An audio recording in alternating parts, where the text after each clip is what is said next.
Joining us from Ilorin, the capital of Kwara State, is the Commissioner for Education and Human Capital Development, Mrs. Sadatu Radakau. Thank you so much for joining us on the program, madam. Thank you so much for having me. Good afternoon. Tens of schools were shut down and reopened last year over this hijab crisis, and afterward there was a government white paper proposing solutions to the hijab crisis. Has it been implemented? If it has, why are we having a resurface or resurgence of this problem? Yeah, it had been. In fact, we thought we had moved past this hijab crisis since last year.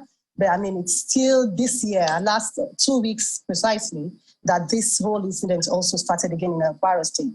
And we have been meeting with the relevant stakeholders, the Muslim communities and the Khan leadership at the Hijab branch in Oyo local government area of the state.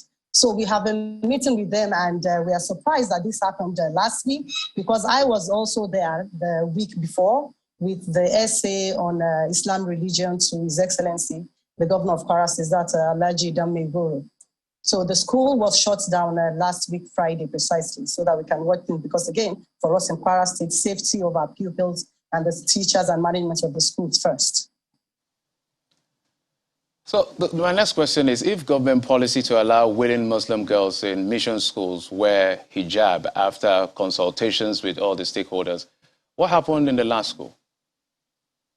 Yeah, that's what I'm saying, because we had all the relevant stakeholders, the Muslim community and the Khan leadership were in the meeting where it was agreed that willing Muslim students, the same school we are talking about here, the Onyu Baptist High School in Hijab, also does have some Muslim students that are not willing to wear hijab, and nobody is forcing them to do that. But what we are saying is, for those that are willing, that want to wear hijab to our schools in the state, there's a policy statement in place that says they should be allowed to enter the schools. They should have access to teaching and learning like all other children of the schools as well.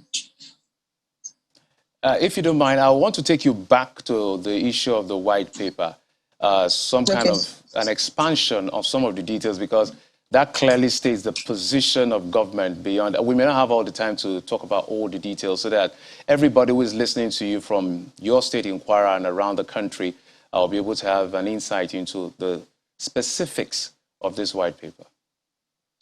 Okay, so the whole idea is that the Kwara state government on the 3rd of March in 2021 did release the government policy on hijab in all public schools. And all public schools in this regard relates to all community-based schools, the religious schools, either Christian or Muslim, and all what have you in the state. So there's a paper on ground, and this had been implemented since last year, 2021 in March precisely.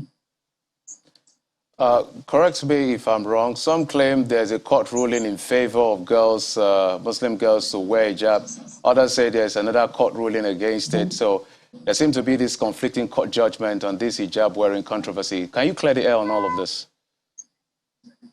No, the truth is there was a ruling, the Court of Appeal did rule in favor of Muslim girls who wear hijab, willing Muslim girls. But the Khan have gone ahead to the Supreme Court, and we are waiting for that judgment. So when that comes out, then we would know what to do. But as it is now, the policy in place in our state, in Kwara, is that the willing Muslim students be allowed to wear hijab in public schools in our state. Thank you so much, Mrs. Sadatu Kawu. I'm so sorry if I messed up your name. I'm so sorry about that. The Commissioner for Education. Sadatu Kawu. Thank you so much. Thank you. Thank you so much for coming on the program. Okay.